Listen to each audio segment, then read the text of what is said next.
1, 2, 3. Boom.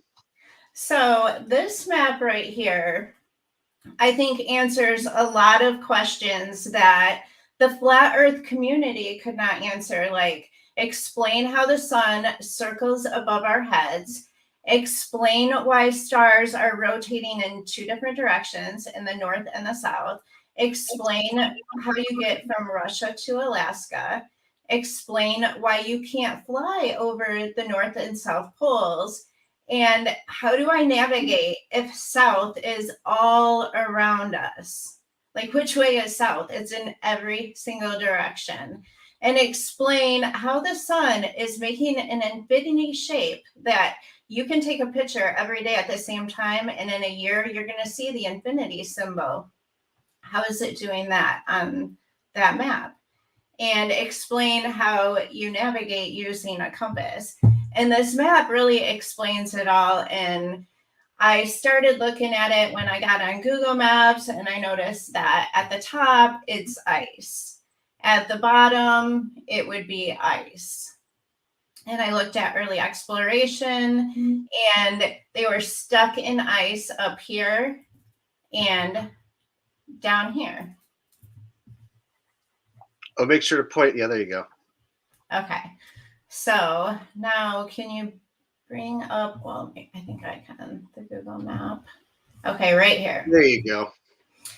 So I was looking at this map and noticed you can't fly over the North Pole, and you can't fly over the South Pole. We know that. The globe says that.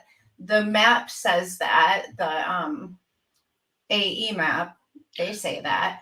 All right, let me interject real quick. So interesting tidbit here. Nobody's flying over the North Pole on Shay's map. Nobody's flying over the North Pole on the A.E. Gleason map. Nobody's flying over the North Pole on the globe. And so all the maps do have that one tidbit in common. All right, go ahead. Yes. So we're saying this is an end. This is the north end. Here is the south end. It ends here. I can't go any further. It doesn't show me what is beyond. If I fly over here, I don't know what's next on this map. And then if I go over here, I see this right here.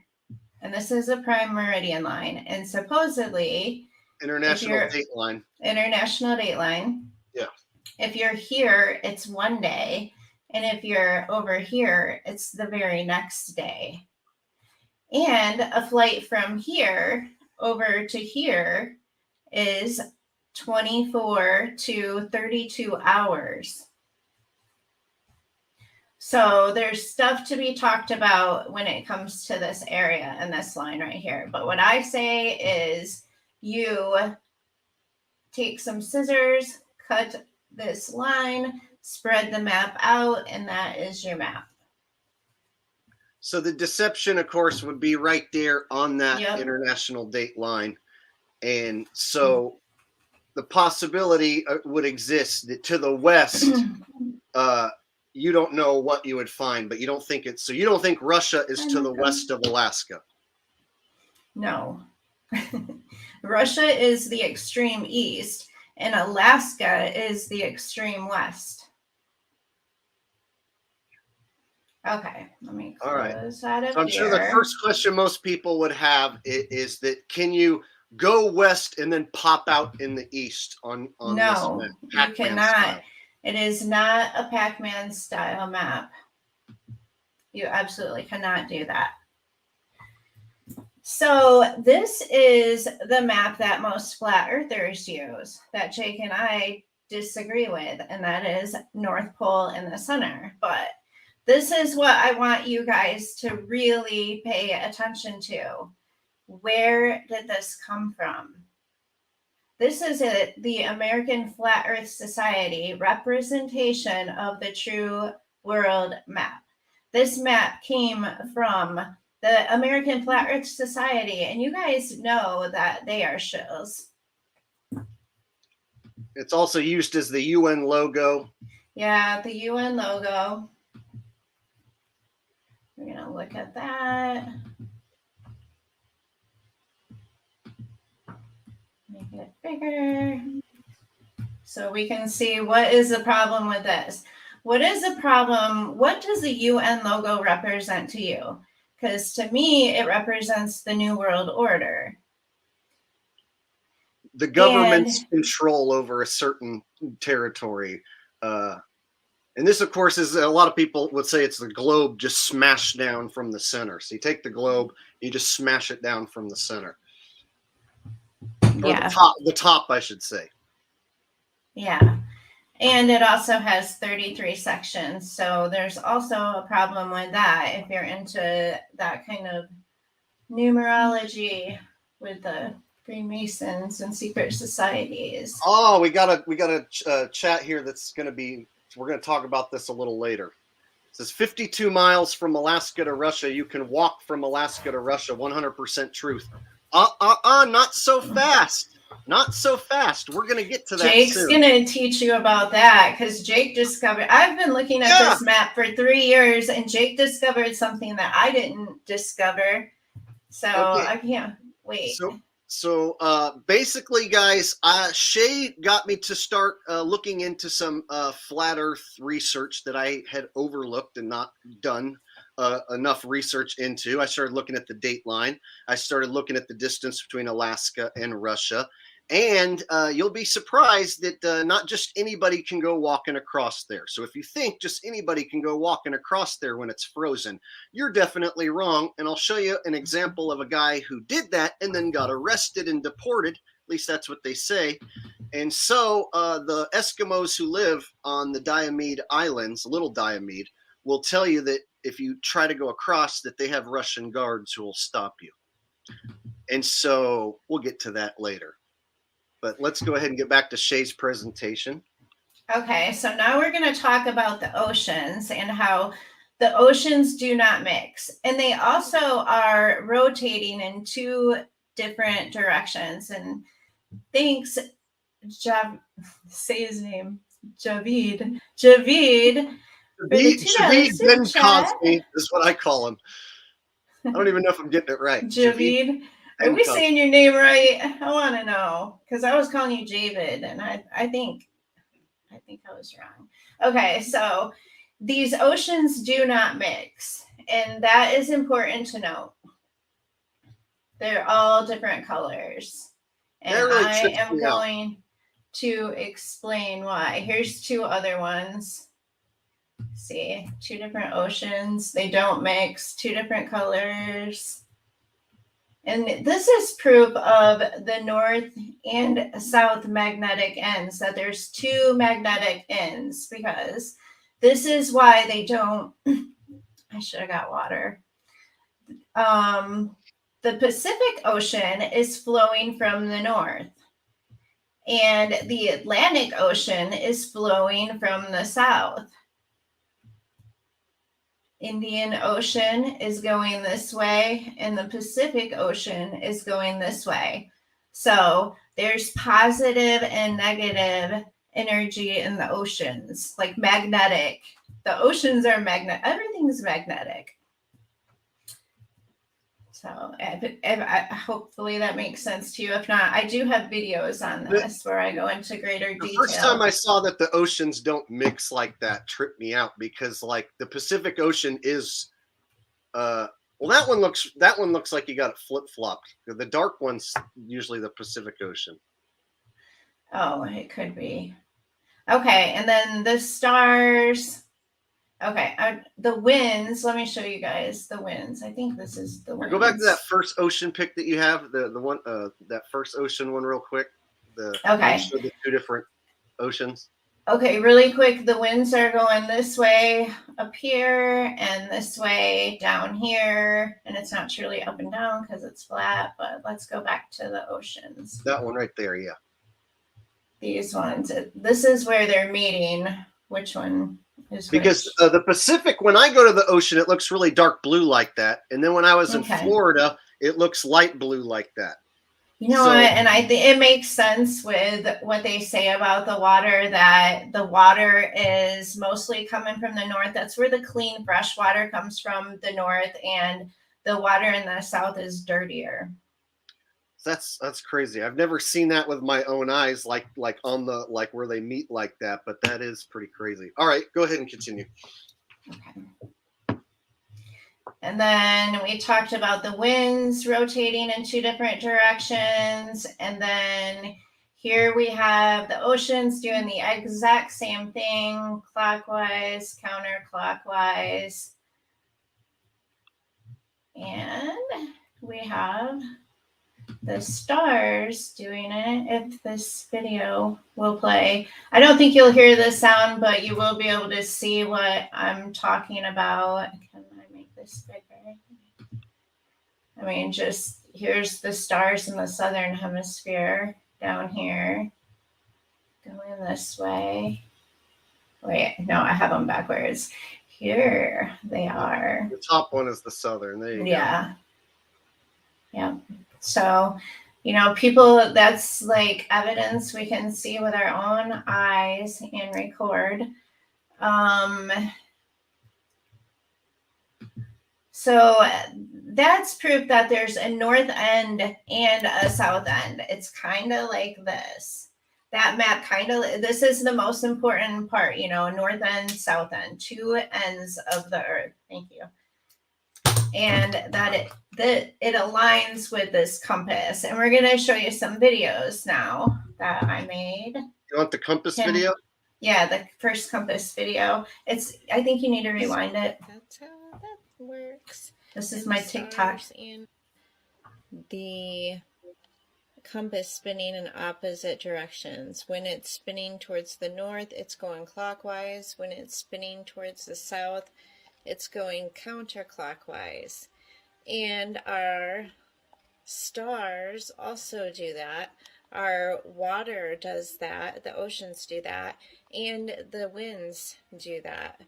On the north, they're clockwise. In the south, they all spin counterclockwise.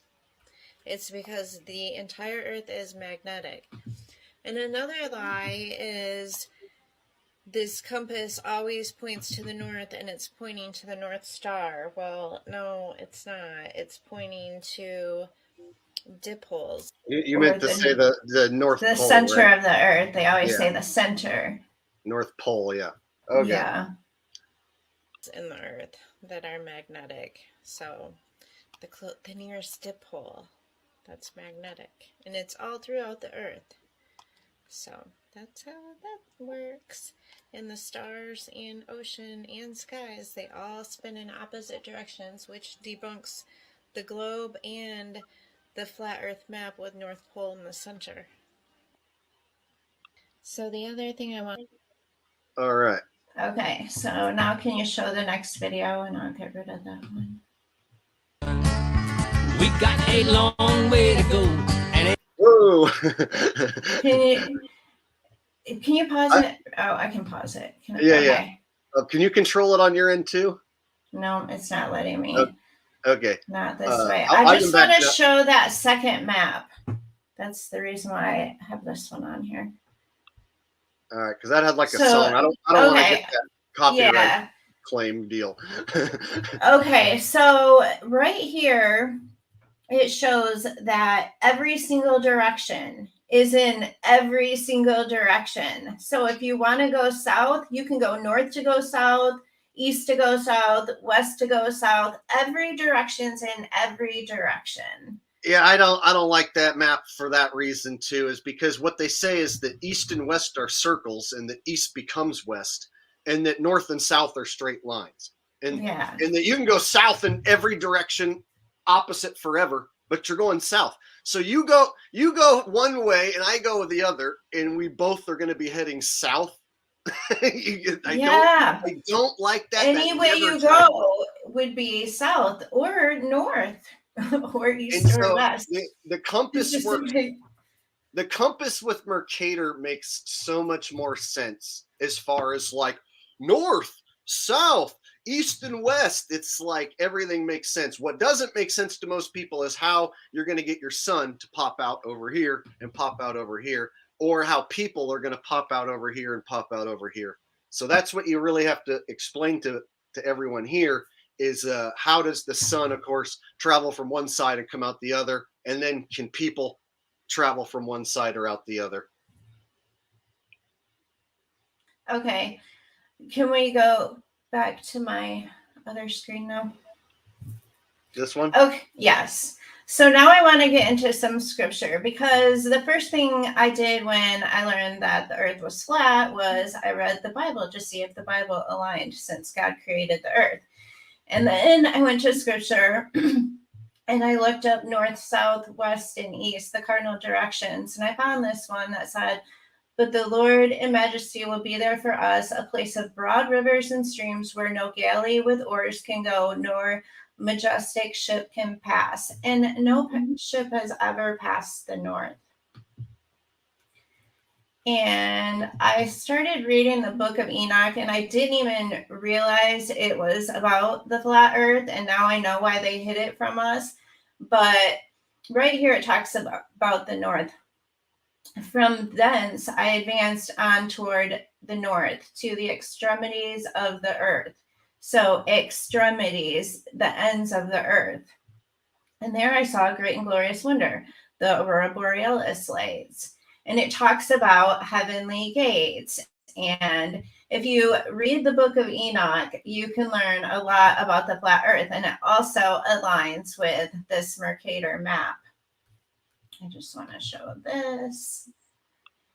God's throne is not just above us, it's in the north. The north would be in the direction of the North Star Polaris.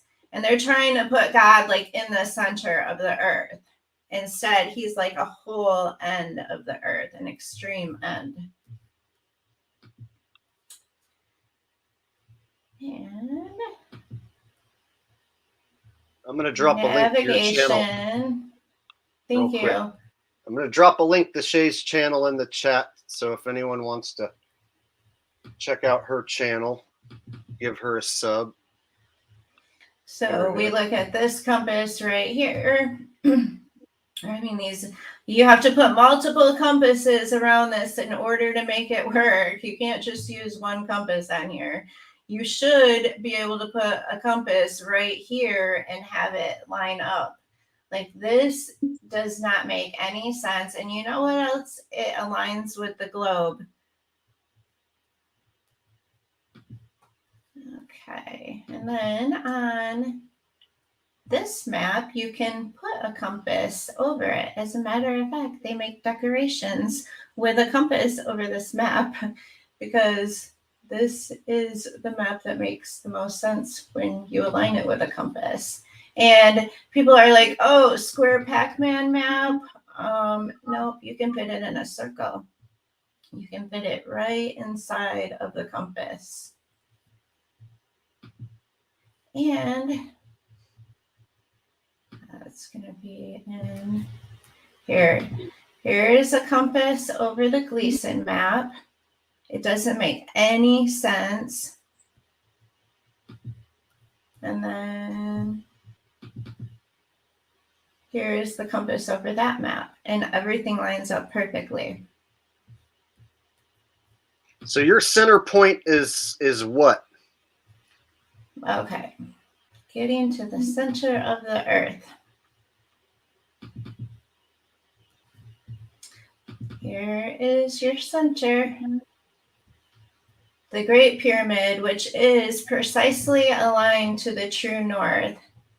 And as a matter of fact, I have a blog about this on my website, and I did put it up here to share over here. On Shay's map, it's not a pole in the center. It's the pyramids in the center, and the poles are north and south of on the Mercator map. So that's the main difference where people might get confused, because on the AE map, that's a pole in the center, and they have the north as just the one pole in the center. So your map has the two poles, the north and the south, at the tops of the and bottom of the map, and then your center point is the pyramids.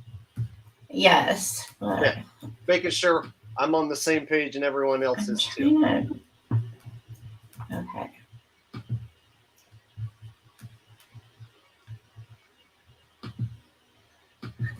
Go. Okay, sorry.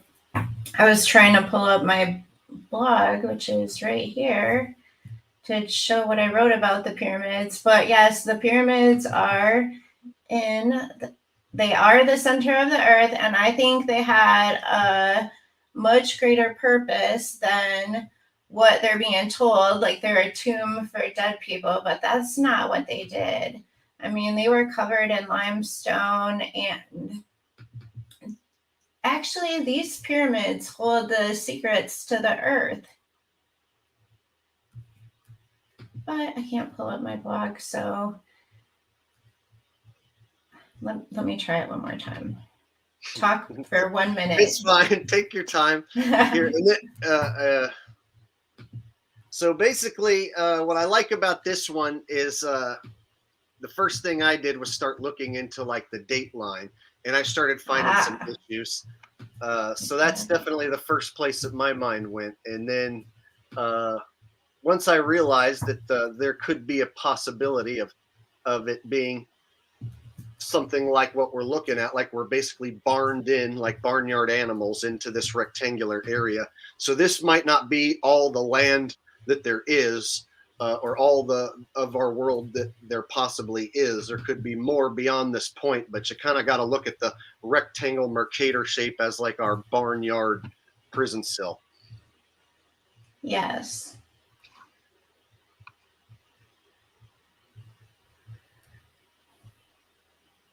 So right here it shows that the pyramids, let me make this a full screen, are aligned with Orion. And making it a full screen. Okay, right there.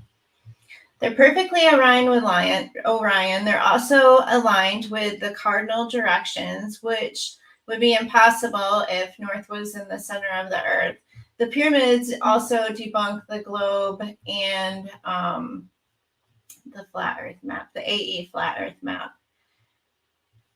And there's just a lot of interesting things about the pyramids, which definitely are in the center of the earth. And let me show you the scripture. Is it right here? It's the one, I think there were 7 wonders of the world, and it's the only one that is still standing. And here it says, "In that day there will be an altar to the Lord in the center of the land of Egypt, and a pillar to the Lord near her border.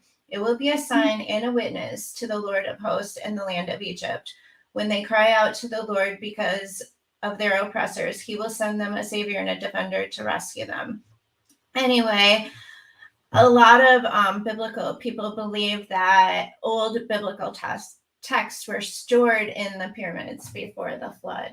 So it's something to look into. That's the center of the earth. Okay, let's talk about the sun. This is basically what the sun is doing.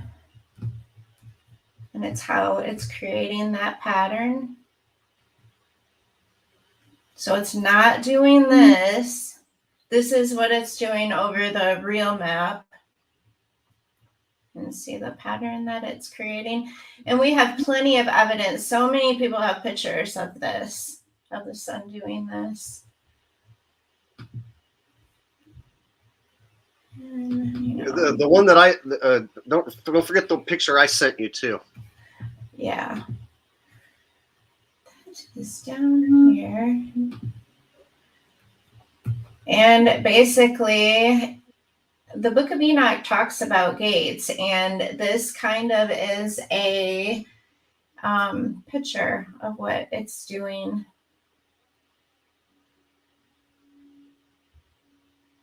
You know, I actually had a wacky thought that if you did have 2 suns, as one was going down, your second one could simultaneously come up without them ever being near each other.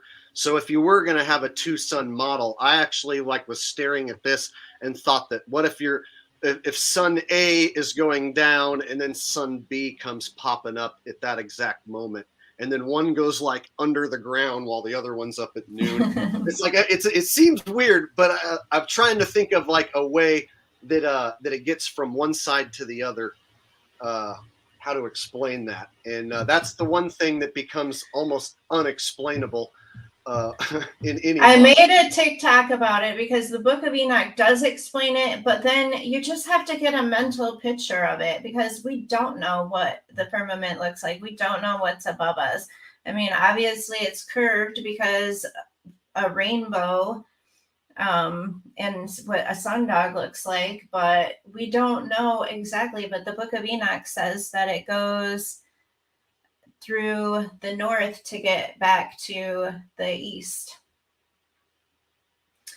And I kind of, I don't know, maybe Sam Kelly made this picture, but I kind of like this because it does show that it's going through the north You to know, get when back. it comes to the sun and moon, they might be not really physical objects, and so you have to consider that, like, that they're doing something beyond our human explanation. Because we know mainstream science explanation that it's a big giant gas ball just burning, and we're this little tiny Earth going around it. That's bunk.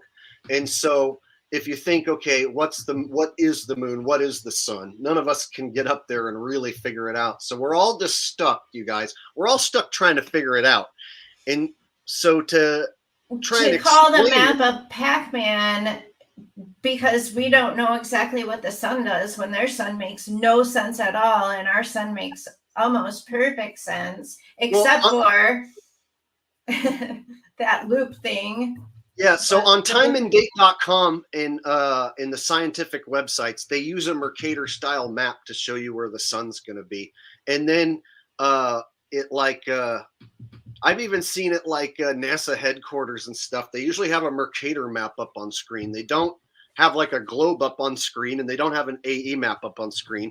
So I've even seen them showing the sun's location and the supposed ISS location up on the Mercator screen. And so I noticed that on the scientific websites that you view a lot of information, they don't show it to you on a globe or an AE map. They typically will have it on this AE style, or I mean, Mercator style map. So basically, I'm just showing you that this is not a Pac-Man map, that this fits inside of a circle because it has to. It has to align with a compass. And the north is one end and the south is another end. And they meet right here in the middle at the equator. Yeah. Right here, I'm showing you that the Earth has 4 corners. Right here, here, here. It's the northwest, northeast, southwest, southeast. Those are extreme ends of the Earth. And I'm telling you that not only can you not fly that way, and you cannot fly that way, but you also cannot fly this way and keep going, this way, or that way. You can't fly in any of those directions because you will hit the firmament. You're going to hit something. Or you'll go into untracked territory or something. Yes, and here's where you have to admit that you don't know. You have to admit that beyond that, this Mercator map, that you really don't know. Well, I did look into it, like what's the furthest place east and what's the furthest place west somebody has ever flown. And there's been a lot of, like Amelia Earhart, that's where she died, trying to make that around the world trip. And same thing, I read this book and a lot of people crashed trying to, find these passages that don't exist. So I do believe there's ends. However, they say that you would run out of fuel before you could ever get to the end and know what is out there. So why don't you pull East and west? Why don't you pull up Google Maps and let's go to Alaska and in Russia, and let's get into some logistics here and some facts, supposed facts. This is where it all gets fun. So my flat Earth research automatically, when Shay showed me this, and then I was watching FPV Angel's channel as well, and they're supposed to be my next guests, and so they both agree that the deception lies along that international date line. and go ahead and just keep getting it bigger until we get those. Get that distance between there. It's 52 miles, they say. And there's something interesting when you get to the middle of these. And the date line, they say, runs right down the middle. And the first thing I look at are them two islands. Keep zooming in. And what are these islands called? The Diomede Islands. Now, I had never heard of Diomede Islands or really looked into it, or if I had heard about it, I forgot. And so my research automatically led me here to these islands. And go ahead and get closer and show them that satellite view. I'm trying to show them. I'm trying to click on the satellite. Oh, here we go. Ah, there you go. So this is exactly what I did on Google Maps. I got closer and closer. And then I stop right there. And then I'm like, what in the hell is that white shit? I'm like, what in the hell is this? I'm like, are these fake islands? That's the first thing I started to think. Are these even real? Like, what in the hell is going on? And so I went on YouTube and I actually found some different Diomede Islands footage. And so these islands do exist. But I find it interesting that Google Maps has it looking like this, right? Like, it's clear that is some pixelated weirdo copy and pasted looking shit going on. And so I thought that was strange that's how they have it on Google Maps. But when I went to YouTube and I watched some video footage, these two islands do exist. And go to Little Diomede and show them go the other one, the Little Diomede, and show them the village there. Right here. And so they have this little village on Little Diomede, and these are the islands in between Russia and Alaska follow. And so when I zoomed in on that, I wanted to get down street level, but they won't let you get down street level. That's as much as you get. So I went on YouTube, and the awesome thing about YouTube, you can find a lot of information.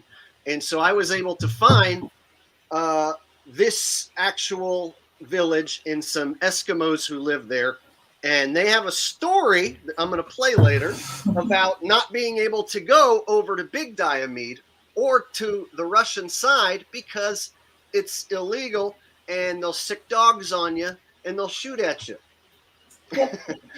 So basically, that little village right there is home to 100 Eskimos. And go ahead and back out now. And the other one... They say during the winter that this Bering Strait freezes and that you could walk from that island to that island and also from Big Island over to Russia. So they say that during the winter when it's cold enough that this whole area freezes. And they're go now start showing them Russia, go to east, show them Russia. So you can go from Big Diomede there over to Russia, east of it. And they say that you could walk this. So that is a total distance from Alaska to Russia, they say, of 52 miles.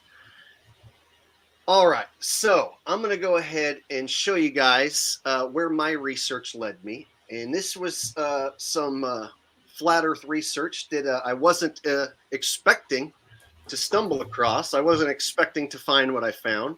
But here, I'm going to go ahead and remove here. Actually, let me share on my side, and I'll pull it up. I'll remove the video. Here we go.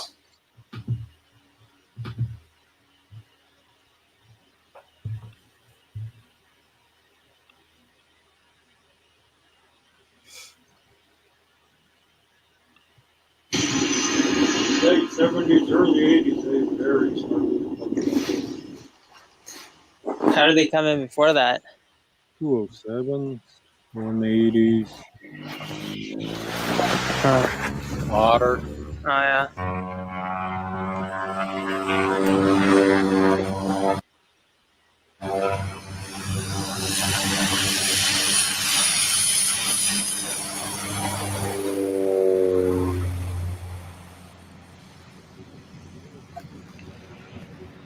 That was when the ice went away.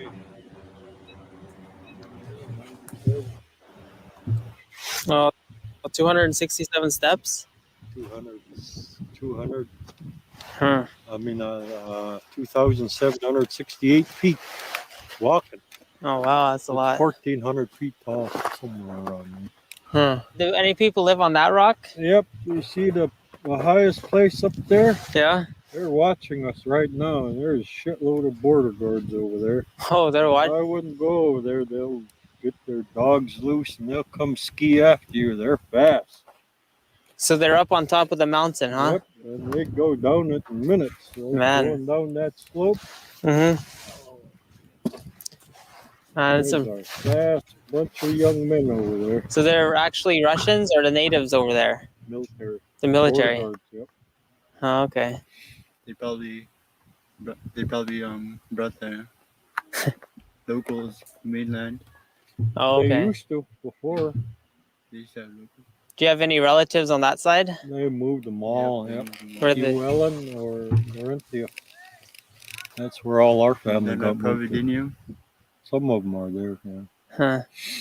But how often do you don't go there now? Yeah. No, Maybe this Nope, year. I They're don't. talking about it this year, huh? Last year we had people from Larentia come over here on skin boots. Ski boots? Skin Skin boots. Oh, made from walrus hide. From what? Walrus hide from the neck, female. Okay. Yes. Cool. They use a male because of the lumps on the neck, huh? Oh, what is it called? Larentia. That's in Russia? Yeah. How far is that away from here? Thanks. So Like a day. About 24 miles from here, that direction. Yeah. thanks, Badger. So they came here last year, huh? And you got to see them. That's nice. They're here at least, 4 days? Huh. So they speak what language? Siberian Yupik. Yupik Mm-hmm. and Russian also. Mm-hmm. Huh. But you don't understand Russian, yeah? No. No. Huh. How are you related to them? Just like cousins? My grandfather was born over there. Huh. My mom's dad. Man. My dad's dad was born over there too, huh? Mm-hmm. Your dad's dad? Grandfather, man. He's my uncle from my mom's side. Oh, okay. So if I had binoculars, I could see them, huh? Yeah, yeah. If they're up there today, you could see them. Yeah. Yep. You see a glitter Oh, yeah. from the sunlight, the reflection. Their windows open. They're starting to open. Yeah, You'll see it. dragon. Oh, okay. Huh. So does anyone use that water tank from 1890? This money.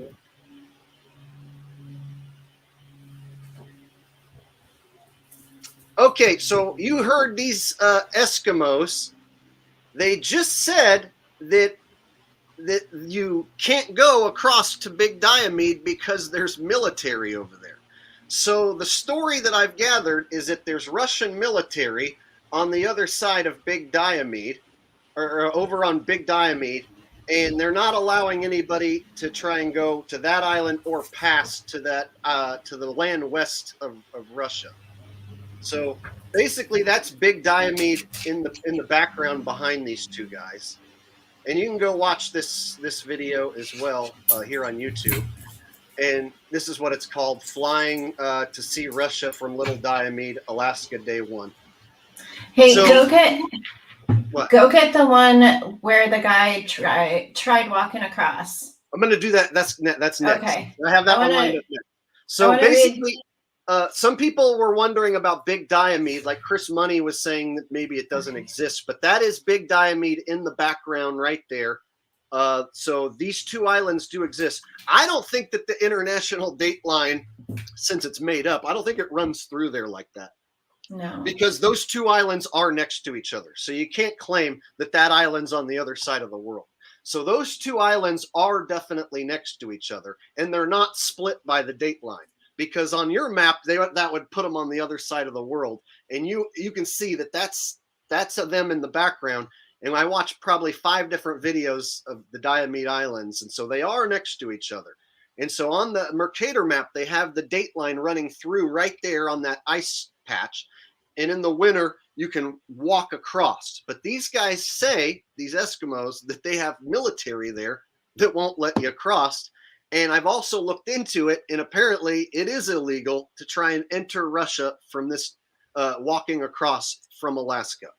So if you think that you can just walk from Alaska to Russia, when it's frozen willy-nilly, apparently it is illegal. You can get arrested and detained. And it has happened in the past, which we're going to check out in this next video. Why is it illegal, Jake? That makes Because we hate each other. We hate each other, right? Yeah, we're fake We're enemies with Russia. We're fake enemies with Russia. Fake enemies. I've seen pictures of Putin and Trump. We're not enemies. So basically, we're fake enemies with Russia, which would make sense if they have Russian military or military in general guarding that area. So if your map is right, if your idea is right, then it actually would make sense to have military guarding possible land west of Alaska. And pretend like it's Russia. Yes. So these guys right here, actually, this evidence here actually suggests that there is guards or someone guarding the area. And since these guys are the Eskimos, it's like, and this video is from 2012. So this predates the flat earth rush. So this was out before everyone was talking about flat earth. So this video is from 2012 that we're watching. So I find this interesting, and I'll go ahead and show the next video about walking from Russia to or walking from Alaska to Russia. This one is definitely interesting. Let me stop sharing this one and share my other video.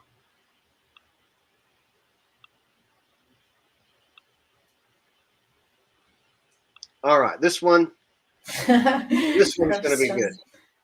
This one's going to be good. All right. Comments are funny. So this one's called "Could You Travel from the USA to Russia on Foot?" In a Of way, course you can. You can or can't? You can't. I'm being sarcastic. Okay. I mean, if this is Russia, if you can go to fake Russia on foot. Here we go. This is where my research led me. Is right here. From Little Diomede. The Bering Strait is extremely remote and sparsely populated. This is partly due to the freezing low temperatures and unfavorable climate around the area. However, on the western shore of the Little Diomede Island lies the village of Diomede. This village is inhabited by an Inupiat Eskimo population of 170 people, who live in huts clustered up the steep and rocky hillside. It has a school and a local store, and is one of the most remote and isolated settlements in the U.S. But unlike Alaska's neighboring Little Diomede Island, Big Diomede has no permanent native population. After World War II, the native population that once settled there were forced off the island and onto the mainland of Russia in order to avoid contacts across the border. Today, it is the site of a Russian weather station and a few military installations with some Russian soldiers. As you can see, there is a water body between Alaska and Russia, which makes it seemingly impossible to cross from one country to the other on foot. However, in the middle of winter, the region is subject to severe storms and an ice bridge forms on the Bering Strait from coast to coast. So, technically, you could walk from the US to Russia on this seasonal ice. The narrowest distance between mainland Russia and mainland Alaska is approximately 55 miles. Considering that the walking speed of most people is 3 to 4 miles per hour, it will take at least 10 hours to walk across the two main lands without stopping for any breaks. However, this can vary based on many factors including your fitness level, overall health, and age. Additionally, many obstacles along the way such as bad weather could potentially make the trip much longer than expected. But despite the fact that a person could potentially cross from the USA to Russia, many hurdles restrict traffic across this body of water. First of all, the freezing of the Bering Strait can happen only several days during a year, with strong ice and a calm and clear weather. Because of this, one has to plan very well in order to catch the very right moment to embark on such a journey. The ice structure changes very quickly and completely unpredictably, so there's no guarantee anyway. Additionally, there's a strong current which flows north through the strait, which usually creates large channels of open water. On occasion, these open channels become clogged with moving chunks of pan ice. And even though it is theoretically possible to jump from chunk to chunk, you would still have to do some swimming across the open leads in the icy water. And even for an Olympic swimmer, cold water swimming can be extremely dangerous. Any temperature below 21 degrees Celsius is considered potentially dangerous for swimming as it could lead to hypothermia. So, swimming in the Bering Strait is not something to leap into without preparation. Luck is also required in having favorable currents. Attempting to walk in 60 to 70 miles per hour winds is dangerous, and there is a high risk of being blown over and suffering injury. The Big Domed and Little Domed Islands can be used as a resting point during the crossing of the Bering Strait. However, being in the proximity of Russia's Big Domed Island will reduce the chance of a successful crossing from Alaska to Russia. It is unlikely permission will be obtained from the Russian government to cross the Bering Strait, which means a successful crossing involves keeping a low profile. This comes as no surprise considering the hostility between the United States and Russia, We hate and the each fact other. that there are no official immigration offices to check you in or out of the countries. So if you would try to walk, kayak, or swim across the Bering Strait, as soon as you would be on the other side, you would be arrested and deported from the country you just arrived at. Russia is known to patrol its borders with dogs, and I don't think you would want to meet them after a 55-mile swim. But just because it's illegal to cross the water doesn't mean nobody has ever done it. There are actually 2 reported cases of humans walking from Alaska to Russia in modern history. The first is of Russian Arctic explorer and mathematician Dmitry Shapiro, who attempted to cross the Bering Strait on skis in the company of his 2 sons. The expedition failed when overnight, the coastal ice had carried the sleeping adventurers 16 miles away into the open Bering Sea. Shapiro, conceding defeat, set off the rescue beacon and awaited rescue. The group was feared lost until they were finally spotted and rescued by helicopters, which took them back home.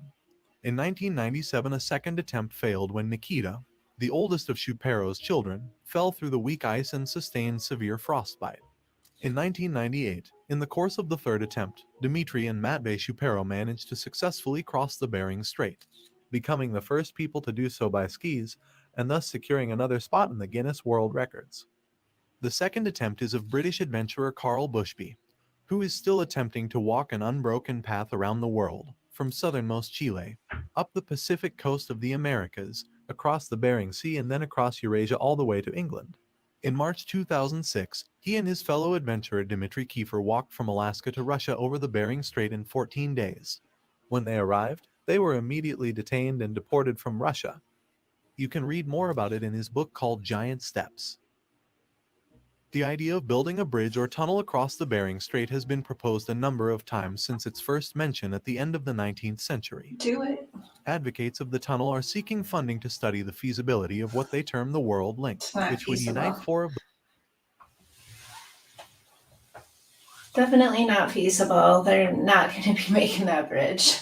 All right. So when I watch videos like this, I don't just take everything that I hear as truth, but I do find it fascinating that the only 2 examples of someone trying to get across there that they're talking about, that they say exists, is this one guy who got the world record, the Guinness Book of World Records, or 2 guys right here. So these 2 guys went across and they got this Guinness Book of World Records. And then that next guy they show said he wanted to walk an unbroken path from South America all the way to London. So basically walk across the world with an unbroken path. And it was going to take him years, basically. But so he got stopped in supposed Russia, and it says that they arrested and deported him. So that information right there, if it's true, actually goes as evidence for Shay's map that they didn't want this dude in the land west of Russia, and so they arrested him and deported him. You get what I'm saying? So the second story that they tell didn't end well there. So they have 2 guys with the Guinness Book of World Records that they say did this on skis, but that they had to be rescued the time before that. So this guy who tried to do it on foot, they arrested him and deported him, apparently. And so they can't make too big of a hubbub over it because they wouldn't want people to know if there is land west of Alaska that isn't Russia. They're not going to want people to know. So, of course, they can't make too big of a hubbub about it. But if this hiker who wrote this book did indeed get arrested here, that is evidence that actually supports Shay's map, that is the edge of the world. Here, we'll go back, and they call him Carl Bushby. Around the world, from southernmost Chile, up the Pacific coast of the Americas, across the Bering Sea, and then across Eurasia all the way to England. In March 2006, he and his fellow adventurer Dmitry Kiefer walked from Alaska to Russia over the Bering Strait in 14 days. When they arrived, they were immediately detained and deported from Russia. You can read more about it in his book called Giant Steps. The idea of building a bridge or tunnel across the Bering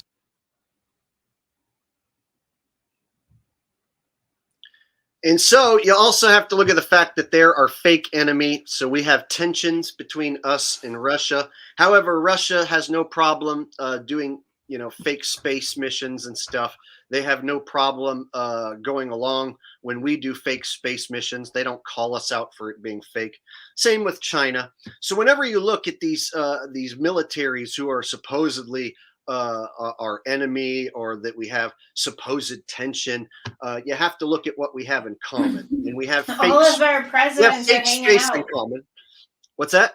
All of our presidents are getting ready to hang out and chill at the G22 summit. So yeah, and so you have to look at the things that we have in common. Yeah. So we could have some. If I'm sure people are going to have some questions in the chat, we could probably take some questions about this. So basically, you heard it. If you look into it, you're going to find that they do have military guarding that area. And also, if you take a flight from Alaska, you have to go in through like the Moscow side. Apparently, there's no like regular commercial flight that you can just take the small distance right there. So you can't just take that little 52-mile like little flight right there.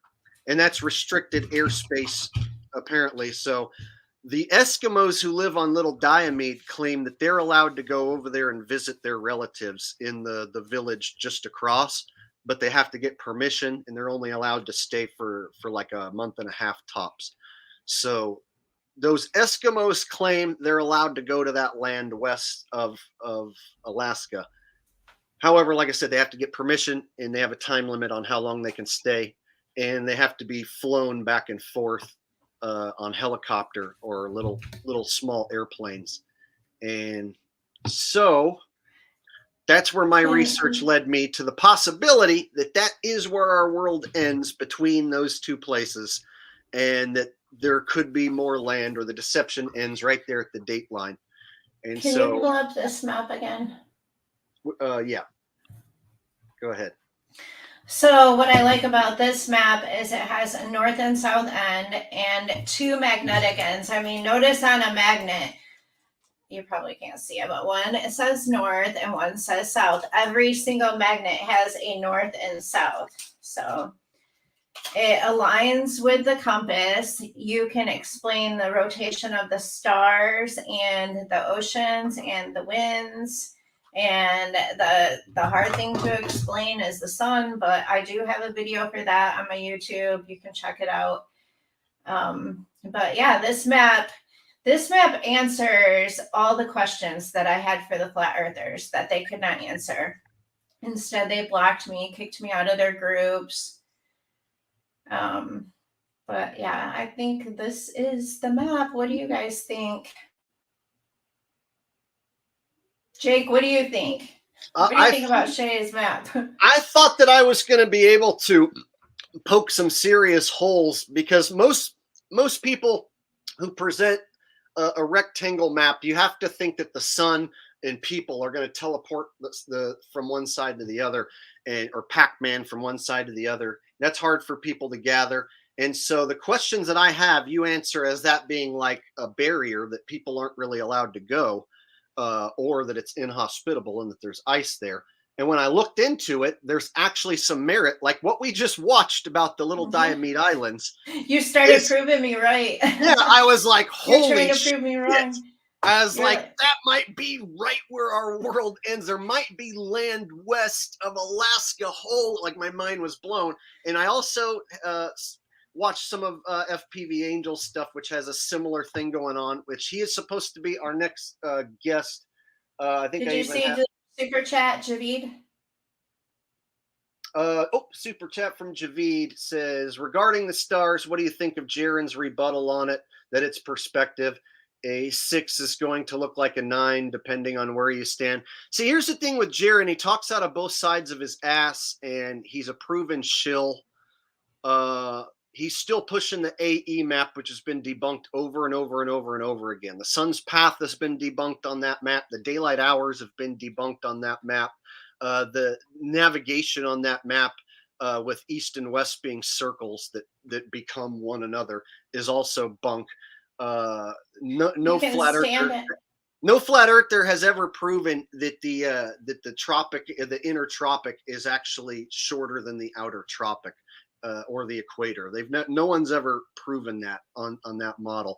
So and the stars, like if you look at the stars from the Giza pyramid and you're looking at both, then you could verify it for yourself. So it is verifiable if you could get there. But I mean, plenty of people have taken pictures and made videos, so you don't have to go there yourself. So what I find interesting about flights, and we can even talk about that for a minute, is the flight routes will always take this big arc. Woo! A lot of times they don't take a straight path. So what they'll show you on the flight tracker is that the planes are going way up top of the freaking map and then coming down. And they say, oh yeah, it's because it looks funny on a Mercator map. It's because it's the curvature of the Earth. It looks like that. So what they're actually doing, theoretically, is adding the amount of flight time, and they can go the opposite direction even and get way up top and then come way back down, woo, like that, rather than taking a straight, quick path. And when you look into the stops, sometimes the stops and the flight durations just seem like way too long. Now, not every flight seems to like match up perfectly that I looked into. But then again, I don't know if there are also fake flights that are going on as well. So I figured that there also could be fake flights. So if the routes that they show are going way up top, and you can look into this, the routes that they show planes taking is that they go way up top of the map. And so if they're going as far as to fake the routes, they can also go as far as to fake the flights. And some of the flights we looked into at the Dateline, when you try and cross the Dateline, get funky and out of whack. And we're suggesting, or Shay suggested, and now I'm thinking this could be possible. And I've also heard the similar thing from other channel FPV that said they're going east or they're going west, but they ain't going over the Dateline. No. However, we have to also consider the Dateline is manipulated as well, because it's obviously not running through Little Diomede and Big Diomede right there, because those two are next to each other. But you can look up a couple of islands that look like they would be close. Cook Island and Tonga Island. And they look like they're really close on the map, but they are a full day apart. Like, it's hard to get a flight. And then as far as west and east go, like, where does it end? I do believe that north and south are holding us all together, because look what magnets do. But as far as east and west go, I looked for the furthest place you could fly west, furthest place you could fly east, and they name these tiny little islands, and they say you can't go beyond that island, and no one has ever gone beyond that island because you would run out of fuel. So I thought that was interesting. You know, and then there is remember when there was, like, I forget what year it was, maybe it was like maybe 10 years ago even, they had that flight go missing or whatever. Mm-hmm. So they had just be go missing. A ton of land that, Or what if a plane just got a little too far off the route or something? You know what I mean? And they could go lots of planes. So there and was ships. that story. And then so I just was trying to find instances where, like, how can you figure it out with planes? And the thing with planes is, here's the thing with planes. You can make them go faster or slower in the air. And while you're on the plane, you won't know exactly how fast you're really going. And so we don't know we don't know if you catch a jet stream like if it's really going top speed or if it's just half-assing it. And then the routes that they show that they claim to take are extremely exaggerated with this big, huge arc that goes up north a lot of times. And a lot of times they'll stop in places that seem out of the way. And there was even an emergency flight where we pull up the international date line on Google Maps. Let's show how it has that mushroom shape on it too.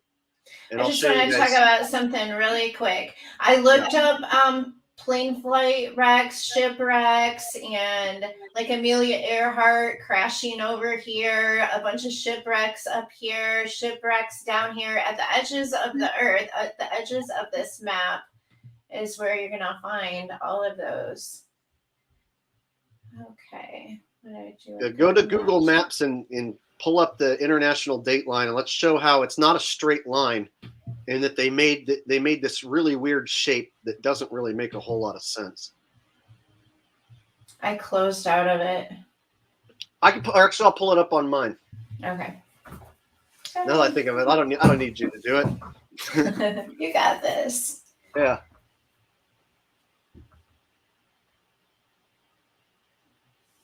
Like asking you to do something I could totally do. I was almost able to do it. Actually, it should be easier on my end too. The hell. Okay. Back out. Yes, corners of the earth. I'm going to look at some of these comments.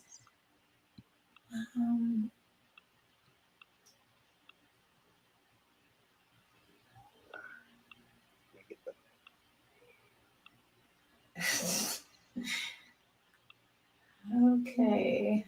All right. Never mind. You got it. Yeah, I'm bringing it up right now. Yeah, let's find the wall. On the east. Like, let's just keep going east. See what happens.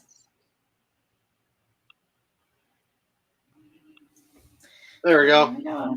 Okay, so that's what they say is the international date line right there. And Javid with a super chat says it's not a round pizza, it's a Sicilian pizza or square pizza. It's a square inside of a circle. Well, we really don't know. You have to kind of look at this like our barnyard. Like this is our cage, rather. So rather than saying that this is the shape of the earth, this is just where what we know of it ends, I would say. So check out the international date line right here. As you can see, it runs like this weird jagged shape here. And here's where it gets extra funky. Look at that. Like, why in the hell did they make this mushroom shape right here?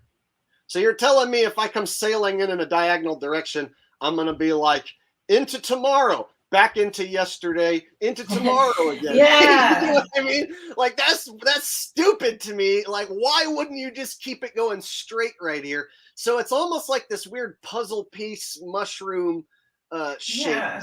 I don't understand why. Did we zoom in on that piece? It goes away. It goes away when you zoom in on it. Watch this. If you zoom in, whoop, see, it just goes away. What is this invisible line? But see, this mushroom shape is weird to me because why would you have a sailor coming through here and be like, oh, yeah, I'm 24 hours into the next day, and now I'm back into yesterday, and now I'm back into the next day again. Like, that's just stupid to me. It doesn't make sense why you would make it like that. Like, why wouldn't you just connect it like, bloop, to get, like, why does it have to be this mushroom puzzle piece kind of deal, you know? So that I found funky.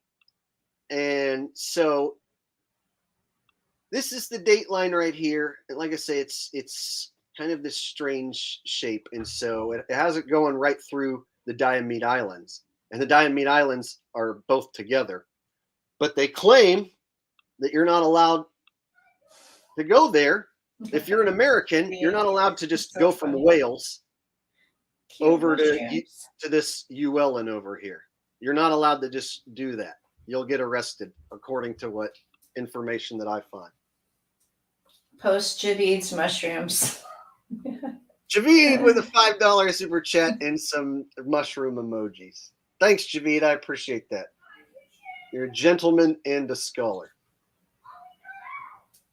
So I find it fascinating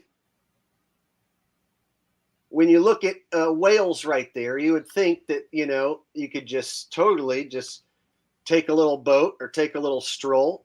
But then when you zoom in on Diomede, that's where those Eskimos were. And they say that over on Big Diomede that they have Russian soldiers and military that'll get you.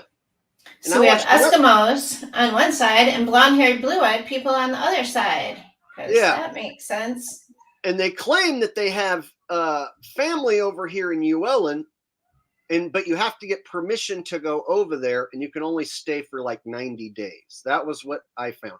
So even if this is another patch of land that isn't Russia, perhaps they do let the Eskimos go visit their family and make the little tiny jaunt, because they know that they're just going to like drop them off. They're just going to hang out in a shack, and then they're just going to bring them back. See what I mean? So perhaps they do let them go across. But then I also have to take into consideration that those Eskimos are actors, helping to protect the perimeter. And so when you look at the perimeters and who's there, it's all our fake enemies basically over there on that side. And so the fact that they say Americans are not allowed, or anybody's not allowed to just walk in, and that one hiker guy got arrested when he got over here. So they say that the hiker guy who got arrested walked across here when it was frozen, got to this little village right here, and they were flipping out that he did that. And then shortly after he got there, they arrested him and deported him. And of course, they wouldn't want to make too big of a deal, because you wouldn't want to blow your cover that this is like another piece of land. So people are wondering why, but they're trying to tell us we're having food shortages, we have land shortages, we have homeless people. Like, what if people knew the truth? How much land in Russia is unoccupied? So basically, they're hiding resources. If there is land on the west of Alaska, the story is they have soldiers guarding it. And so what AEMAT flat earthers have said is that there's soldiers guarding the ice wall, which I found ridiculous, because an ice wall that would surround you 360 is going to be like, it's going to be like 60,000 miles circumference or something like that. It was like some ungodly distance if we had an ice wall circling us completely. And if they had soldiers around the entire perimeter, like, how is that going to work? Are they going to have guys like holding hands, like waiting for you around the perimeter? It would make sense more if they had certain areas where you would figure people would try and make an entry, like Wales shooting straight across to Diomede, and then Diomede over there to Uellen would make sense to most people because it's the closest. So it would make sense that they would have soldiers there guarding you, and that's our enemy, and that you're not allowed over there. So when you look at the fact that Russia and Alaska are basically like two countries that are supposedly at odds with each other, but they're this close, and they have soldiers there that won't allow you, and that area is super inhospitable. So you got to be a crazy person to try and even make that trek on foot anyway. Yeah. I mean, what if they don't come rescue you? Exactly. What if you got over there and then they detained you, but they didn't let you go? So I would be skeptical of it, but a part of me would be scared as shit to try and walk my ass from Little Diomede to Big Diomede and then have some Russian dogs and Russian soldiers detain me, never to be seen again. So you're not going to see me volunteering to be like, well, I'm going to go do it. I'm going to walk my ass over there. Like, first of all, I don't like cold weather. And second of all, like, if I got over there and got arrested and detained, that would freak me out.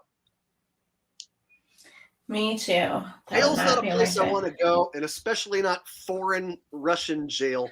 And I don't like to be invading cold. illegally. Invading illegally really could be really shitty.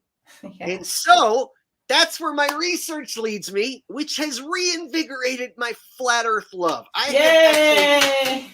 I have been doing flat Earth Yay! research for a few nights, trying to figure out what in the hell's going on here. And some Thank of you. what I find supports your map completely. And then some of what I find kind of contradicts it. And so it's one of those situations where there's something up with this date line. There's something up with us being at odds with Russia, yet we both fake space together. We go along with the same lies that they tell. They don't ever expose us for faking space. So we have to consider that Russia, China, these countries along the perimeters are helping us, our military, guard this section of the map, and that we are possibly barnyard animals in a rectangular portion of the world, which is crazy to me. Which is crazy. We are. Javid Ben Cosme says, but Jake, don't you like vodka? I don't drink hard alcohol. If I do drink, I drink beers. I don't like to drink hard alcohol because it makes me too drunk too fast. Then I get sleepy.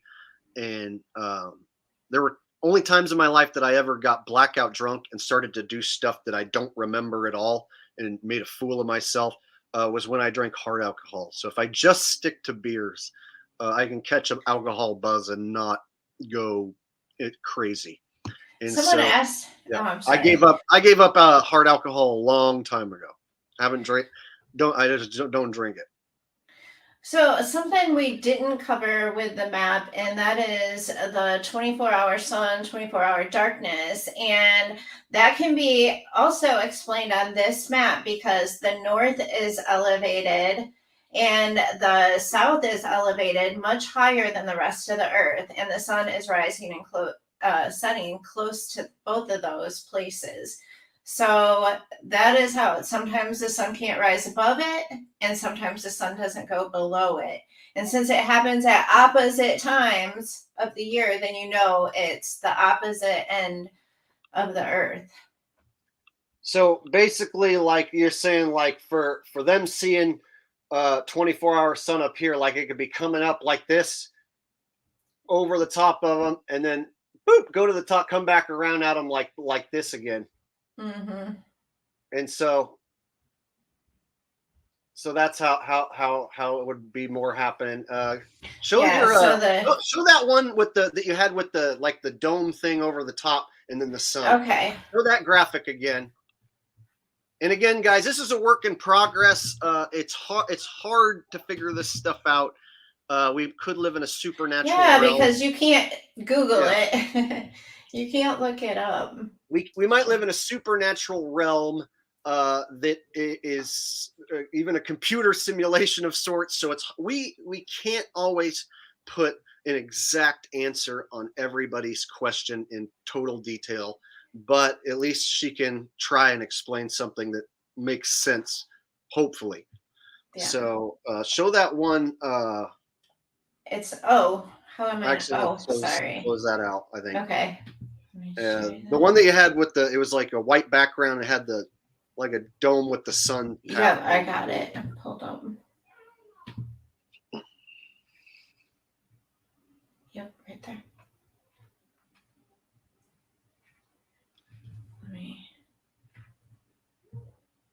Oops.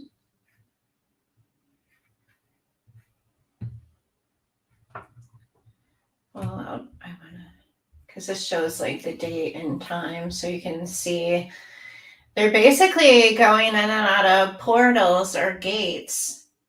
And that is according to the book of Enoch, which if you read it, it makes the most sense to me. And the people that have read it also agree that it makes a lot of sense to them. What I like about your flat earth research is that you don't just go by Bible and you don't just and you don't just go by book of Enoch. And I never found a flat earther that like does Bible and flat earth and book of Enoch and does like your own scientific thought as well. So it's like you just make sure it's all matching. Yeah. And you included the books as well to explain things that you can't quite explain. Mm-hmm. And so, I commend you for trying to explain this, because most people don't have the balls to dare say that the Earth is anything other than a globe. And they definitely don't have the balls to say, it's a flat rectangle and then try and demonstrate how it all works. So to put your face and your name out there and demonstrate this, you've done far more than many shillbags will ever do. Thank you. Ever do. Yes. Thanks for letting me on your channel to present this. Absolutely. Is there anything else that you wanted to show? And then we can talk to people and chat for a while as well. I post a lot of these biblical earth videos on TikTok, and my TikTok is just at biblical earth. And I got nothing else I want. Let me just look at my folders. I do have one called Flat Earth. Let me pull this one up real quick. I just want to show this. So I do believe there's a firmament, and here is that square map, not a Pac-Man map. It fits inside of a circle underneath the dome, just like the other map does. So if you're biblical cosmology, then this matches the Bible a lot more than theirs does. And you have to look at, rather than that being an ice ring, that it's the unknown, really. You know what I mean? So we know that there's some ice down south, and we know that there's possibly ice up north. Even we know Greenland's pretty icy, but basically, like, we don't know what's beyond those points, and so you can come up with your own theories, but you've never been to those areas, and none of us have been to those areas beyond on your model.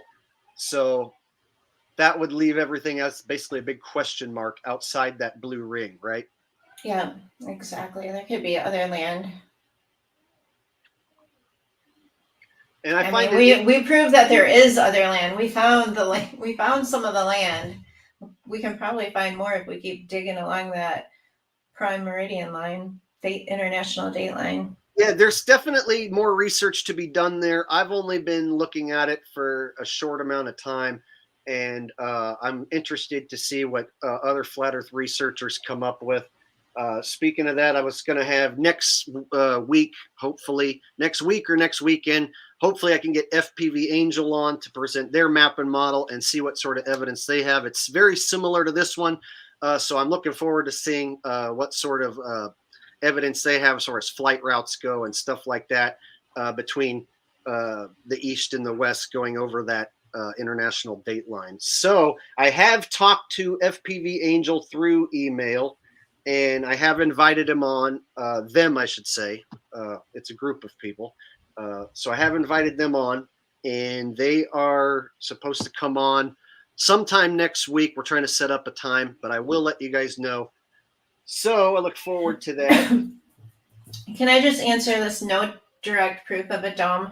And I know Jake says the exact same thing, but how do you guys answer for the sundogs and the rainbows? They're literally shaped like a dome. So how does that happen? It has to be reflecting off something, and we can't go with the mainstream.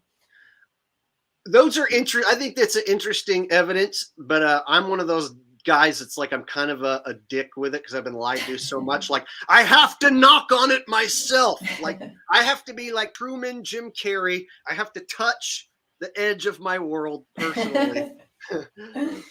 Or even if I trust you enough that if you went there and you showed me where you were at, and if it looked believable enough, I might even believe you. But you would have to show me you there touching.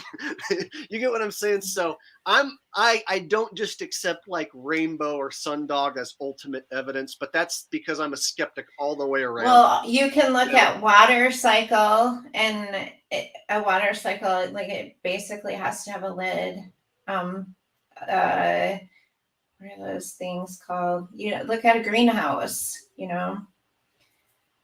So we gotta be we have a top.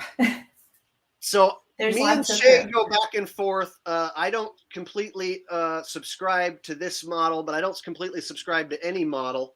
and I find like things that make sense to me, and then I find things that don't quite make sense. But what we're trying to do is have a serious discussion that doesn't involve the AE map, because that definitely is the PSYOP Yeah, map, and it definitely does not work, and it's been smashed to pieces. And so we have to look at other options. And so I want to thank you for showing your presentation here. thank And you. Just thought I would show one more time where this map came from, because you did have a lot of AE map people in your audience. But just so you guys know, if you weren't here from the beginning, this is coming from the American Flat Earth Society.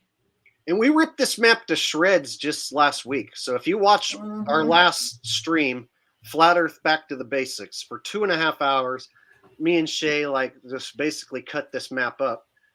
We did globe debunks, and we did AE map debunks, and then we showed flat Earth proof.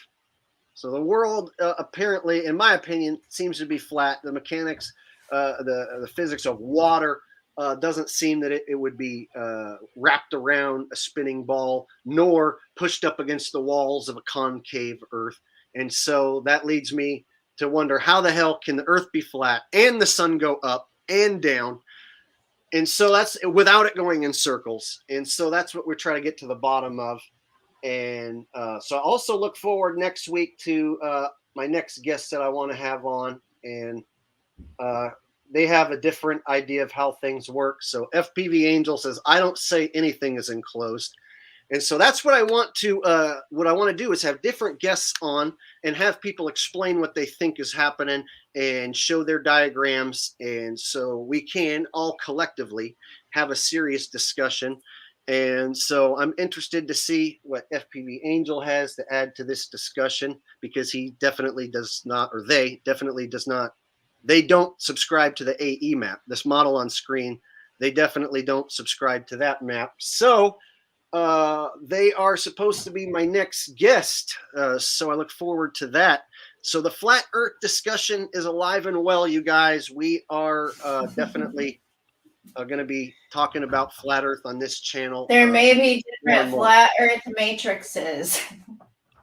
Like you guys take in the information and look at it and try to debunk it, and then you can make up your own minds. But Jake is here presenting all the different ideas, and I really appreciate it, being able to come on here and share mine.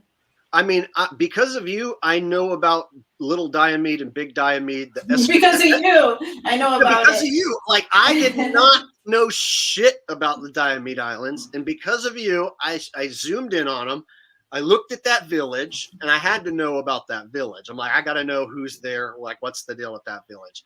And so, being able to like see some supposed Eskimos who live there, what their there's videos that'll show you what their daily life is like. And so Shay and me have been discussing like what's up with these Eskimos, like everything at their store is like quadruple price. Yeah, how do they afford it? What do they do like for a job? $15 a gallon or some shit, and everything at their little store is basically like a broom closet, and everything's like $40 for like a loaf of bread. Yeah. and they're like, these are the only jobs that exist: the local store, in the school, in the doctor's office. And we're like, well, how the hell does anyone else make enough money to pay for all the inflated shit there on the little tiny? And so the whole there thing aren't is that many of them. So are they all related, and are they inbreeding? Like, I have questions. And so I never looked into these islands or these Eskimos, or the fact that you're not allowed to just go across right there. Like, I never really dove into it and did extensive research. And because of you, I now know that you can't just go walking across there willy-nilly. And as the story goes, they'll sick dogs on you, they'll arrest you, detain you. And on another video, I heard that they'll even take some warning shots at you. Yeah. So I don't know if they're just saying a plane crashed there, so we don't know. On Big Diomede, there's a plane crash site. So I don't know if they say this stuff just to scare you, or if they're like serious, like don't try and cross there. Like, you do not try and go across there. And then if you really want to go wild with your imagination, that's where the dead celebrities get to go. You just Yeah. go over there, right? Right, you get to go The across dead celebrities are at Diamond Island, dead and that's why the celebrity soldiers are protecting I- it. I New like- conspiracy. I like the option of more land because that opens up the possibility of like celebrities that die that don't get reused, getting to like Or- retire. You What know, if like JFK Jr. is over there and he really does come back? You know, these helicopter crashes are suspicious. Kobe Bryant and his daughter die in the Yeah. helicopter crash, but really, they went over to the other land over there. You see. So I always wonder about some of these celebrities. I know some celebrities get repackaged and they play other roles, but I wonder if there's like a place, another land where they can totally let loose, hang out, Yeah, where's not have- Jeffrey Epstein? and not have to worry about anyone asking for an autograph. Like imagine if in this place, it's like, oh yeah, there's Elvis over there. Robin Williams, that's Kate Kobe Spade. Bryant's house or whatever. No celebrities die. They go to all- another island and live forever. Yeah, they might like hang out and have like barbecues with each other, and they don't have to worry about they don't have to They worry about probably like mansions. people running up on them and trying to like take pictures or get their autograph. But that's of course if you let your imagination run wild. So here's the deal. What we do what Have we some do, super chats. Oh shit, I missed them. Here we go. Rosebill, or sorry, Paul Hollow Quat. I always say Hollow Quat. It's Hollow Cat. Hollow Quat. Hollow Cat says, Jake, Russian Empire has been around for at least 1,000 years. They owned Alaska, so why wasn't the Americans weren't discovered until Christopher Columbus? There must be more land. Hey, you know, anything in our history books that happens before I was born, I take with a grain of salt. I tell people that, like, history is so up for grabs because what we are told in school is bunk. And they always, like in America, they always make it out like these other guys who we went to war with are bad guys. So we always get this biased version here in America in school. You know, like those evil English were trying to make us our slaves. And we're such brave, awesome outlaws. We created our We're the heroes. God gave us this damn country and made us free. You know, they always have this like superiority complex in our version of history here in America. So you have to take any version of history, and then the movies as well. You know what I mean? It's like it's always a biased version of history. You know what I mean? You know, the Nazis are the bad guys, of course, and then the American soldiers are the good guys. Yeah. So you have to take anything from before you were born, in awake even before you were born in awake. Anything you ever heard of, you have to kind of take with a grain of salt, pretty much. As far as history, wars, all that stuff. Nobody understands that Pearl Harbor is kind of like September 11th. You gotta dig a little bit deep on that subject. All right. Oh, and then I missed another one too. Oh, are we allowed to say that? Did I say a trigger word? Say 911. 911. We'll be all right. It would be fine. They usually don't like me saying anything on this channel, but we're fine. Javid says, I had no idea about the Alaska-Russia thing. I would have more questions, but I'm driving. So I say you guys need to go do your own research, dive into this, and don't just go to one website like travelmath.com and say, oh, it only takes 2 hours by plane. It's like that's supposing it's a globe and supposing that you can take your own plane from one side to the other.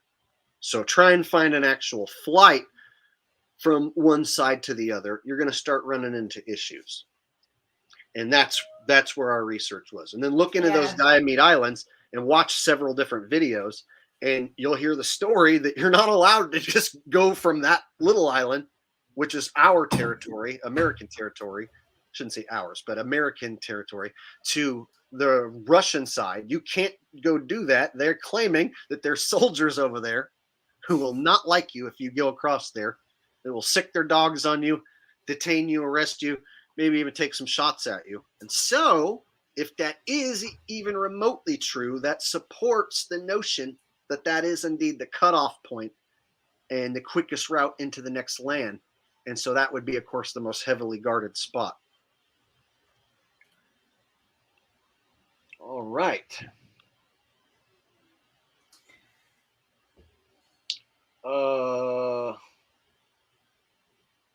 Let's see. Lucas DeBroke says, this is important.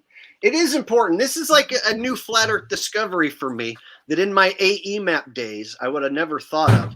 And then I gave up the subject for a while, and I pretty much just said, you know what? I'm not ever going to be able to figure it out because I'm just one guy. I'm stuck. I'm like a animal who's caged in. I don't have my own ship. I don't have my own jet. I don't have my own crew or team.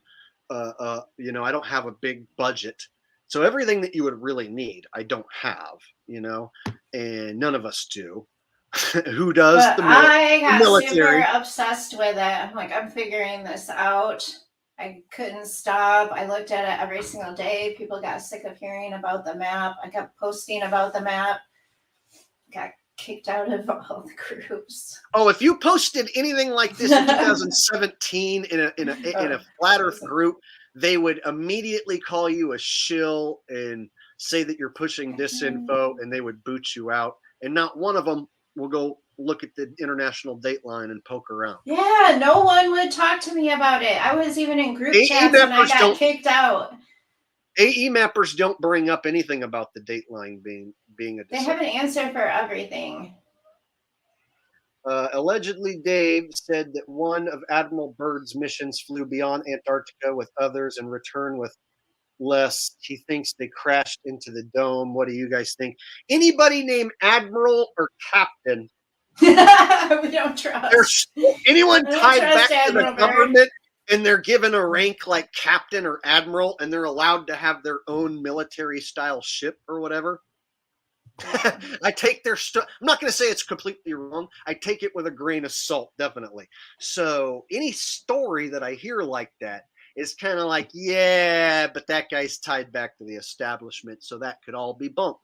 So always be skeptical of any story that you hear. Or anything that goes mainstream. Yeah. But then also try and think that maybe there is some truth, so you know, to what they're saying. So am I going to throw the Eskimos out and say those Eskimos are lying? There's no way there's Russian soldiers. No, but am I also going to take them as total 100% there's Russian soldiers and they'll shoot at me if I go there? No, I don't know that either. But I am a little worried that if I did try, that something bad could happen to me. And so I was unaware that there's the possibility that a Russian soldier or a soldier in general would actually shoot at me if I was to try and go over to Big Diamond. Okay, you need to scroll up and get Saul's. Oh, I missed one from Saul. Yeah. I always miss one from Saul as I'm talking.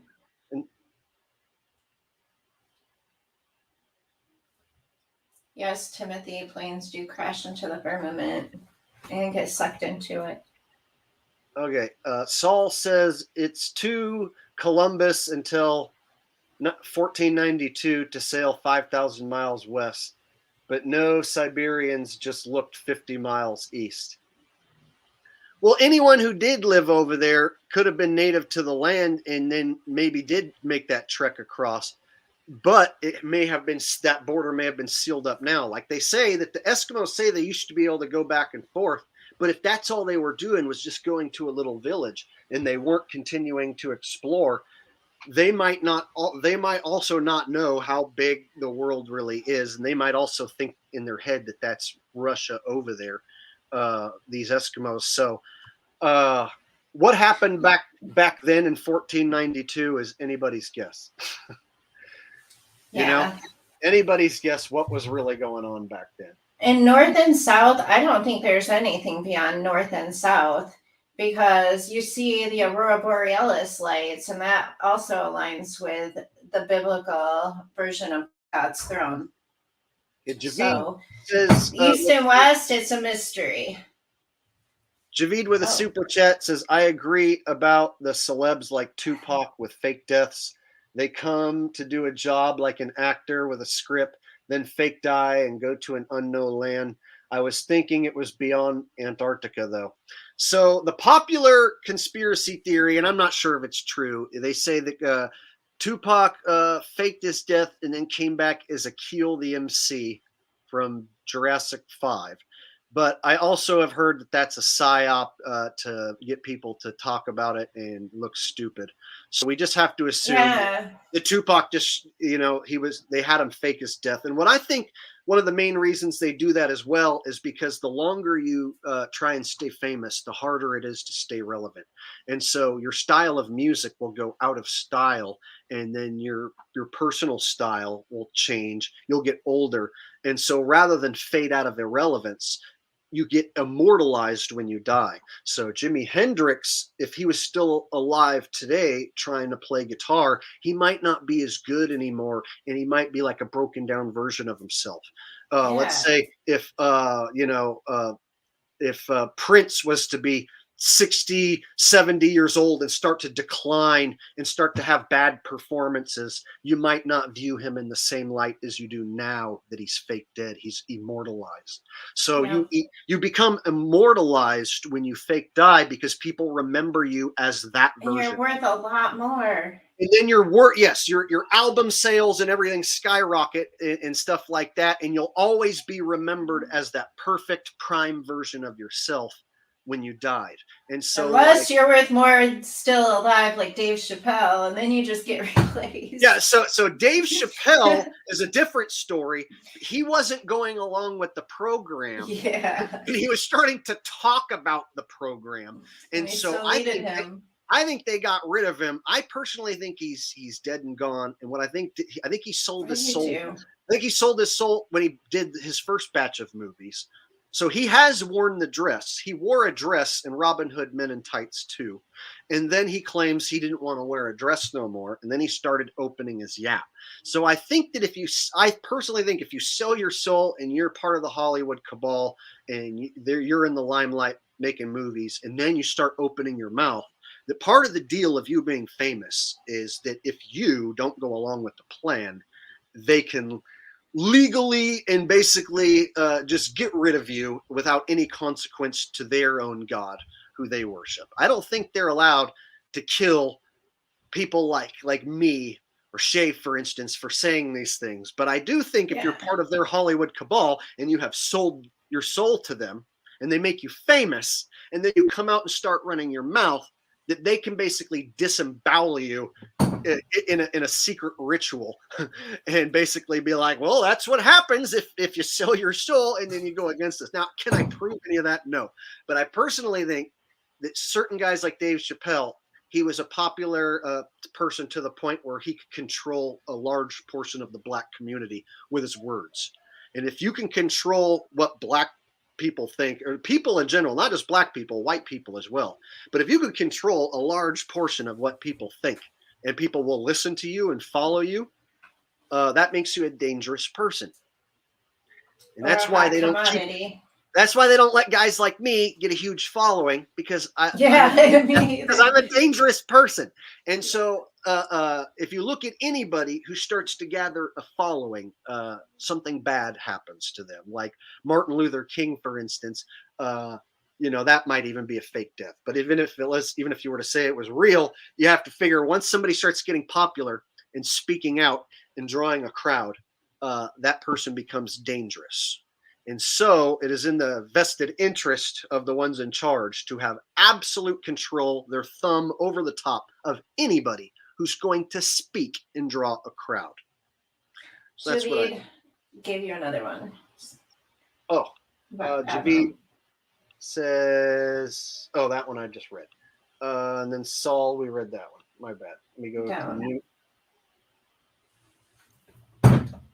About Admiral did say there's something strange going on with the bottom of the ball. Okay, you got it. Admiral did say there is something strange going on in the bottom of the ball. So despite what he found, he's a glober or he's part of the script to implement the treaty. Yeah, again, man, admiral, captain, lieutenant, any of these, anyone who has trust them. control of a ship and a crew. Anyone on TV, he was on TV. Yeah, You can't believe what you see on TV. I am seriously doubtful of any of that sort of stuff. So you have to, you can't just be skeptical of the globe. You have to also be skeptical of anyone and everyone, basically. So if they have, you know, an amazing story to tell, and they're the only ones who can apparently verify it, and then whenever you talk about it, you have to reference them. Well, Captain Cook said, Admiral Byrd said, that's hearsay, and we can't prove that it's true. Yeah, speaking of Captain Cook, like everybody was dying as they were trying to find the West Passage, but then Captain Cook supposedly did it. Can't trust Captain Cook. Andy says they're all military. Precisely. Military's all about mind control. All about mind control. All right.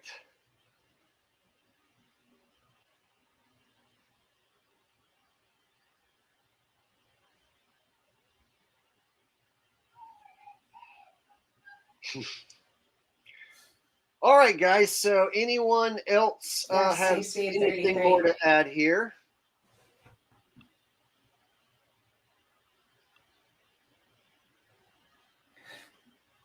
Yeah, Captain Cook's brother Hook.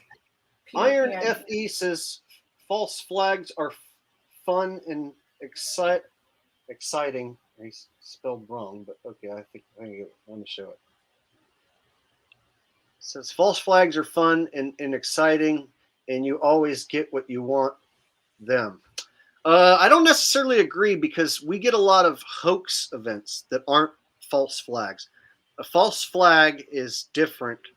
That's like faking people out, like having one of your own guys like blow up like a ship, and then saying that it was someone else. Like what? So false flags are we're getting. People will call an event a false flag, like a mass bang bang, a mass pow pow event. They'll say that that's a false flag, when really what we're seeing is just complete hoaxes where nobody dies.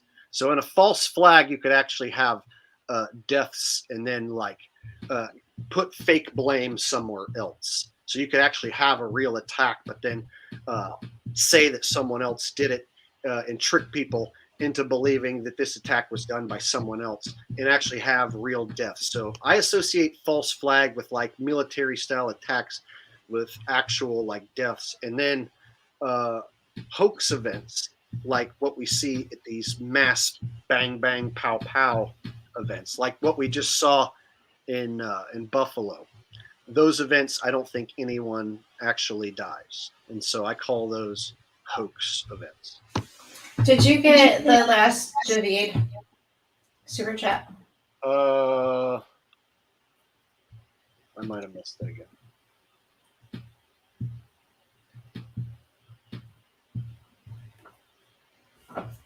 Oop, that's not what I meant to do.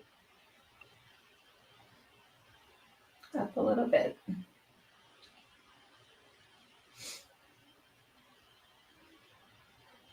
Don't think Tupac is a keel, but I do think he faked his death, false flag style. Great channel on this industry. Well, he was told to do it. You don't just decide. You don't just willy-nilly on your own get to do that. He was told to do that. He's definitely handled. If anything, maybe they get rewarded at some point. Like maybe they really want to. Like they're like, okay, if I do all this for you, can you please reward me? I think I missed one from Jonna X as well. I think I missed a super chat.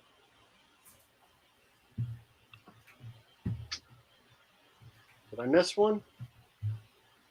I didn't see another one. Javid sent. I did. One. No, I did. I missed one from Jonna. Okay. Well, sorry, Jonna. I don't want to miss anyone. Sometimes I get carried away talking, and one will slip on by. I hate missing super chats. So Rose Bellman says, thank you for this afternoon stream. I learned a lot of interesting things. Thank you, Jake and Shay. So thank you, Jonna, for the donation. Thanks. And thanks, Rose.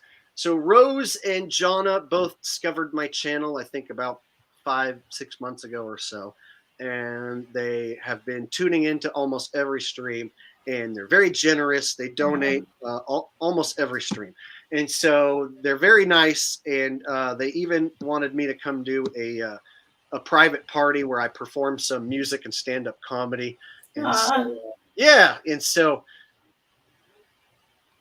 it's cool when you're on YouTube and you're able to reach new people who actually appreciate the content. So thank you, Jonna, and thank you, Rose, for being here. Glad you guys made it.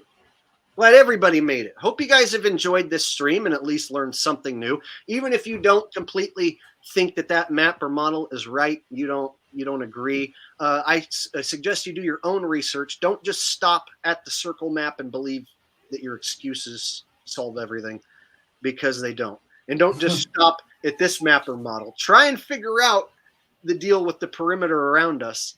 And, ask questions. And how far you really can go. Like, how far can you freely travel without being tied back to like what airport you came in? Because if you do get in a plane and go somewhere else, then you end up at their airport.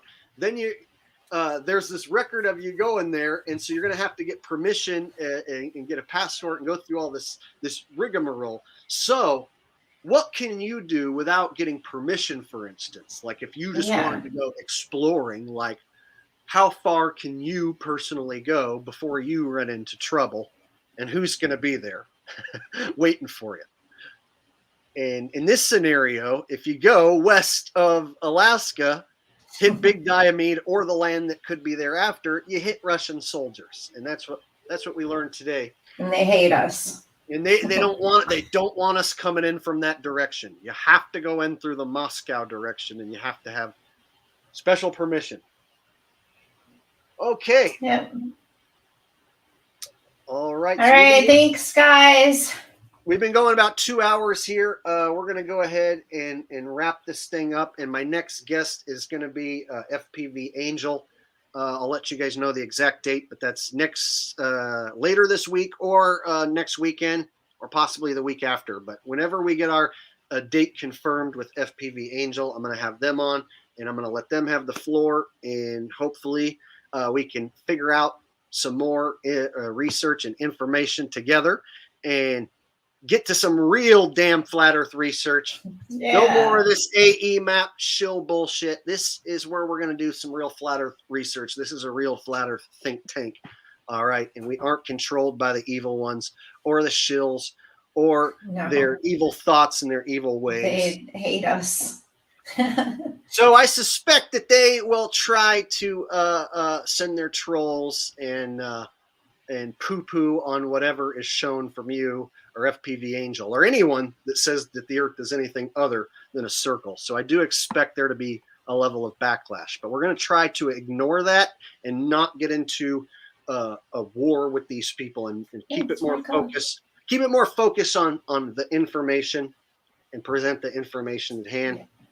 And so I'll go ahead and sign off here. This is Jake the Asshole and Shay, and that was Shay's Flat Earth presentation. You did good. This was thank you. I'm nervous. So if you guys want to subscribe to Shay's channel, Thanks, I can go ahead and post a link right here in chat. She's up over 1,000 subs. She's going to be doing her own streams and her own content over there as well. Yes, thank you for all your help. I would not know how to do this if it wasn't for you.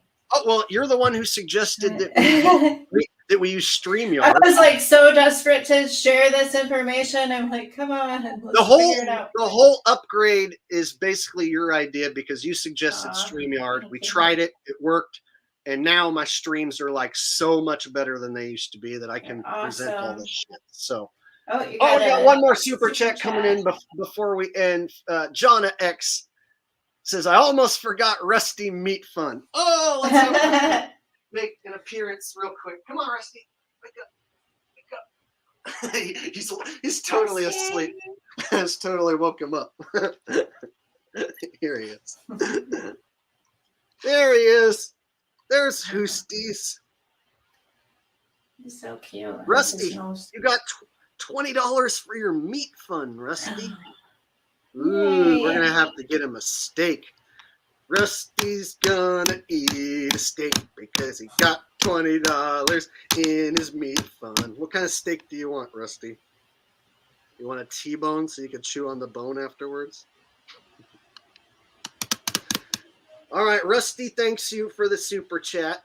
Thank you, Jonna. Rusty will definitely get a treat for that one. I actually cooked him up a bunch of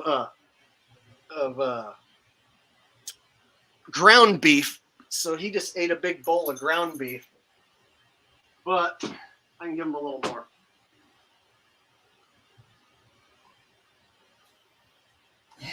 Jake is a little crazy. Want some ground beef, Rusty? Here.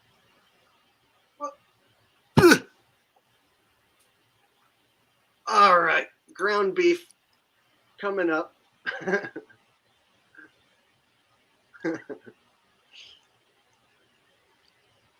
you go. All right. So there's a Rusty appearance for everyone before we head out. And we had over 200 people watching today. We had, I think, at one point, like 250 people, several different super chats. Let me wipe my hand.